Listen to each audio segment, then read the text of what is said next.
जय श्री कृष्णा प्रिय दर्शकों, भाई और बहनों, अष्टो चर्चा में आपका स्वागत है। मेरा आपको सादर नमस्कार।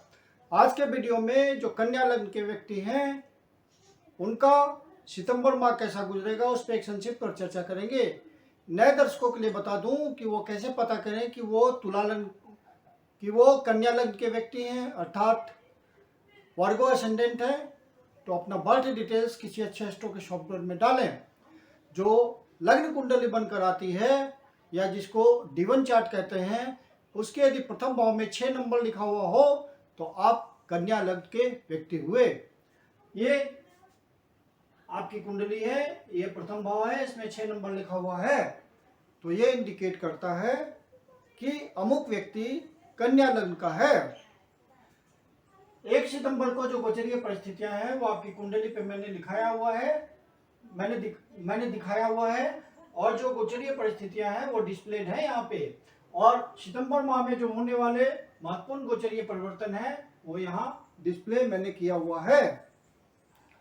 आपके लग्नेश हैं बुध महाराज और वो आपके लग्न पे गोचर कर रहे हैं, तो ये बहुत ही सुंदर स्थिति है। बुध अपनी उच्च राशि में गोचर कर रहे हैं, मूल त्रिकोण राशि में गोचर कर रहे हैं, और उससे भी बड़ी बात है कि गोचर में भद्र नामक पंच महापुरुष योग बना रहे हैं। तो आपके लग्नेश आपके लग्न पे गोचर कर रहे हैं, तो रिजल्ट के लिहाज से सितंबर माह आपका बहुत बढ़िया गुजरेगा। और बुध महाराज 10 सितंबर को वक्री भी हो जा रहे हैं, बहुत पावरफुल हो जा रहे हैं। बुध विजडम के कारक होते हैं, व्यापार के कारक होते हैं, तो आपकी बुद्धि बहुत तीव्र हो जाएगी। बस बुध महाराज वक्री हो जाएंगे तो बहुत शीघ्रता से निर्णय नहीं लेना है, आपको फटाफट निर्णय नहीं लेना है, सोच समझ के लेना है। बाकी बुध महाराज वक्री होकर के आपको अच्छा रिजल्ट देंगे, अतिरिक्त चेष्टा बल मिलेगा उनको। फिर यहाँ बृहस्पति महाराज सप्तम भाव पे गोचर कर रहे हैं, स्वराशि में गोचर कर रहे हैं और वक्री अवस्था में है, यहाँ भी इनको चेष्टा बल मिला हुआ है। तो बुध का गोचर, तो गुरु महाराज का गोचर सप्तम भाव पे अच्छा रिजल्ट लाएगा आपके लिए। फिर शनि महाराज वक्री होके अपनी राशि में गोचर कर रहे हैं। पंचमेश का पंचम भाव पे गोचर करना एक अपने आप में राजयोग होता है, और शनि महाराज चूंकि वक्री अवस्था में है तो अच्छा रिजल्ट देंगे, अतिरिक्त चेष्टा बल मिला हुआ है उनको। गुरु महाराज यहाँ पे सप्तम भाव पे हंस नामक पंच महापुरुष योग बना रहे हैं, तो सितंबर का गोचर आपके लिए मोर और लेस ज्यादा अच्छा है। बुध महाराज चूंकि आपके लग्न के स्वामी हैं और कर्म भाव के स्वामी हैं, तो कर्म में कुछ विशेष आपको फायदा दिखेगा। यदि आप नौकरी कर रहे हैं, सरकारी नौकरी कर रहे हैं, प्राइवेट नौकरी कर रहे हैं, तो वहां पे आपको अपने बॉस से आइडेंटिफिकेशन मिलेगी, बॉस आपके काम को रिकमेंड करेंगे, कोई पदोन्नति हो सकती है, कोई मान सम्मान में वृद्धि हो सकती है, क्योंकि दसम भाव का लग्न से संबंध बन रहा है और लग्नेश आपके लग्न पे गोचर कर रहे हैं, तो कर्म से संबंधित कोई रिजल्ट आने की पूरी संभावना है। जो बिजनेसमैन हैं वो कर्म क्षेत्र में कुछ तरक्की महसूस करेंगे, यदि प्रयास करेंगे तो ज़्यादा सफलता मिलेगी। कुछ नए इनिशिएटिव खोल सकते हैं, कुछ दिमाग में आइडिया आएगा कुछ नए ढंग का, तो आप नया प्रयास कर पाएंगे जिसमें आपको सफलता मिलेगी। आप एडिशनल इनकम जनरेट करने में सफल होंगे, क्योंकि बुध व्यापार का ही कारक है, तो बिजनेसमैन को एडिशनल विजडम देगा। बुध महाराज की ये कृपा होगी आप पे, आपके लग्नेश आपके साथ पॉजिटिव वे में चलेंगे पूरे महीने, और वक्री हैं, बहुत पावरफुल हैं, आपका साथ देने के लिए तैयार हैं। इधर से बृहस्पति महाराज की ब्लेसिंग आ रही है आपके लग्न पे, तो आपकी पर्सनालिटी निश्चित रूप से इंप्रूव होगी, समाज में मान सम्मान प्रतिष्ठा इन सब बातों में वृद्धि आप महसूस करेंगे। गोचर यदि आपके दशा से टैली कर जाता है, मतलब आपके नेटल चार्ट में जो महादशा अंतरदशा प्रथम दशा चल रही है उसको गोचर टैली कर देता है, गोचर के ग्रह उसको टैली कर देते हैं तो आपको रिजल्ट का अनुभव हो जाता है। तो गोचर का महत्व बहुत ही ज्यादा है। शनि महाराज यहां से पंचम भाव पे गोचर करते हुए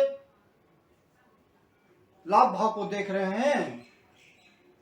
तो शनि महाराज के थ्रू यदि आप लंबे समय से ऑनेस्टी, डेडिकेशन और सिंसियरिटी के साथ बिना रिजल्ट की परवाह किए हुए आप प्रयास कर रहे हैं तो शनि महाराज आपकी कोई न कोई इच्छा पूर्ति करेंगे, क्योंकि लग्नेश भी लग्न पे गोचर कर रहे हैं और शनि महाराज जो कि कर्म के कारक हैं, उनकी डिजायर है कि आपको कुछ फायदा मिले, रेगुलर इनकम बढ़े, कुछ ऐसा हो जाए कि आप कर्म में जुड़ जाए जिससे आपको इनकम की प्राप्ति होने लगे।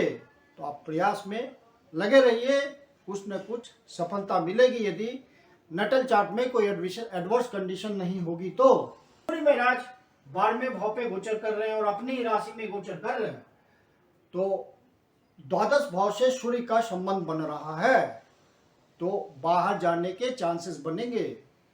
और साथ में शुक्र महाराज भी सहयोग दे रहे हैं जो कि आपके नवम भाव के स्वामी हैं, विदेश यात्रा के स्वामी हैं और धन भाव के स्वामी हैं। तो विदेश यात्रा का योग बन सकता है। हालांकि ये योग धन के व्यय के लिए है, क्योंकि आपका शुक्र महाराज द्वितीय भाव के स्वामी है और 12वें से संबंध बना रहे हैं और 12वें भाव में ही बैठे हुए हैं और एडिशनली सूर्य महाराज भी 12वें भाव में बैठे हैं। तो व्यय का योग बनता है, धन की क्षति का योग बनता है। तो आप बहुत सोच समझ के आप यात्रा करें, नहीं तो व्यर्थ में यात्रा जा सकती है। और जो भी आप व्यय करते हैं वो इन्वेस्टमेंट के हिसाब में कीजिए तो आपको उसका फायदा मिलेगा, क्योंकि सूर्य महाराज व्यय बता रहे हैं, शुक्र महाराज व्यय बता रहे हैं, एक्सपेंडिचर के भाव में बैठे हुए हैं, तो आपका खर्च तो होगा, धन की कमी तो होगी, क्योंकि इनका संबंध द्वितीय भाव से बन रहा है, धन भाव से बन रहा है। तो आप इन्वेस्टमेंट के रूप में उसको देखिए और इन्वेस्टमेंट जहां प्रॉपर है सोच समझ के खर्च कीजिए वहां पे। केतु महाराज आपके ऑलरेडी द्वितीय भाव पे गोचर कर रहे हैं और चंद्र महाराज वहीं से अपना गोचर प्रारंभ कर रहे हैं। तो द्वितीय भाव पे केतु का गोचर करना आपको सावधान करता है कि आप धन संबंधी बातों में पूरा ध्यान रखिए। केतु जिस भाव पे गोचर करता है वहां आपको लापरवाह कर देता है, आप गलत डिसीजन ले लेते हैं तो वहां आपको हानि हो जाती है।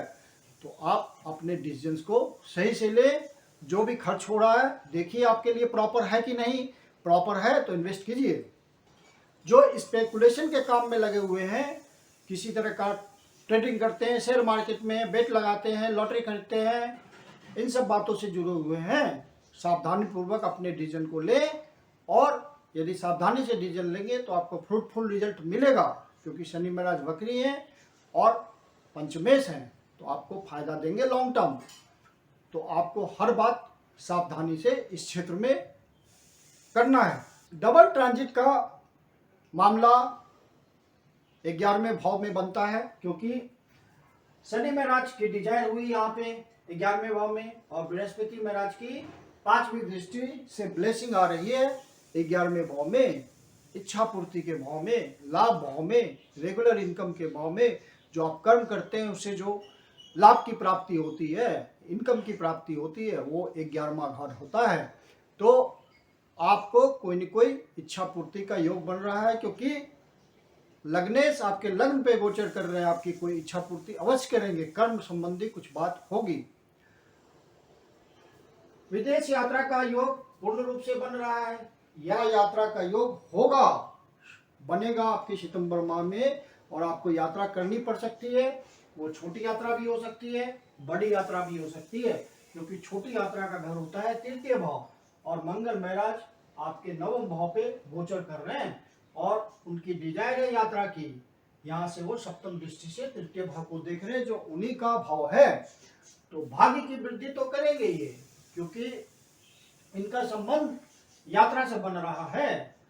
शुक्र महाराज इस भाव के स्वामी शुक्र महाराज 12वें भाव पे गोचर कर रहे हैं, तो आपका खर्च तो होगा, लेकिन आप सावधानी से उस यात्रा को करेंगे, उस खर्च को करेंगे तो आपको लाभ की प्राप्ति होगी, वो एक तरह से आपका इन्वेस्टमेंट होगा। राहु ऑलरेडी अष्टम भाव में गोचर कर रहे हैं मंगल की राशि में गोचर कर रहे हैं और मंगल के हिसाब से रिजल्ट देंगे, क्योंकि मंगल महाराज नवम भाव पे गोचर कर रहे हैं। तो राहु अष्टम भाव पे जब गोचर करता है तो वो प्रत्याशित रिजल्ट देता है। वो आपकी कुंडली में राहु महाराज अच्छे हैं कि खराब है वो नेटल चार्ट पे डिपेंड करता है। तो आपको सावधान रहना है, क्योंकि राहु अचानक से अष्टम भाव पर गोचर करते हुए कोई अच्छा रिजल्ट भी दे सकता है, कोई खराब रिजल्ट भी दे सकता है। यहाँ से राहु आपके द्वितीय भाव को देख रहे हैं तो प्रत्याशित रूप से कोई धन की प्राप्ति हो सकती है, कोई वसीयत प्राप्ति हो सकती है, कोई लीगल मामला आपका सेटल हो सकता है, कोई छिपा हुआ धन आपको मिल सकता है, अचानक से कोई इंश्योरेंस का पैसा मिल सकता है। तो इस तरह की अप्रत्याशित बातें होती है राहु के अष्टम भाव पे गोचर करने से। और कोई दुर्घटना भी हो सकती है, क्योंकि राहु मंगल की राशि में गोचर कर रहे हैं। तो वहां पे आपको वाहन वगैरह जो चलाते हैं तो वहां पे आपको ड्राइविंग का ध्यान रखते हुए चलना है। और सितंबर माह में चूंकि 3 ग्रह वक्री हैं, आपके लग्नेश खुद भी वक्री हैं 10 तारीख से, शनि महाराज वक्री चल रहे हैं, बृहस्पति महाराज वक्री चल रहे हैं। तो अपने स्वास्थ्य संबंधी बातों का ध्यान रखिएगा, क्योंकि वक्री ग्रह स्वास्थ्य में कोई रिलीफ नहीं देते, किसी तरह की स्वास्थ्य संबंधी परेशानी आ सकती है। तो वहाँ पे मेडिटेशन, योगा, एक्सरसाइज, इन सब बातों के थ्रू अपने आप को फिट रखिए और हनुमान जी की उपासना कीजिए, सारे दुख वो दूर करेंगे। इस माह में जो महत्वपूर्ण डेट्स हैं वो इस प्रकार हैं, जिसका आपको ध्यान रखना है। ये डेट्स किसी नए कार्य को प्रारंभ करने के लिए, शुभ कार्य को प्रारंभ करने के लिए किसी तरह उचित नहीं है। तो इन डेट्स को हो सके तो अवॉइड कीजिए किसी नए कार्य को प्रारंभ करने के लिए।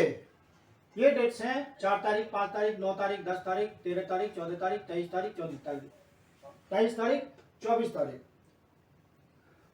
मैं कुंदन शर्मा आपका हार्दिक स्वागत करता हूं। यदि आपके जीवन की कोई समस्या है जिसका समाधान आप हमसे चाहते हैं तो पर्सनल कंसल्टेशन ले सकते हैं। मेरी अपनी कंसल्टेशन शुल्क होती है। वीडियो के अंत में व्हाट्सएप नंबर दिया हुआ है, डिस्क्रिप्शन बॉक्स में भी व्हाट्सएप नंबर मेंशन है। आप कंसल्टेशन के लिए बुकिंग कर सकते हैं इस नंबर पे। धन्यवाद।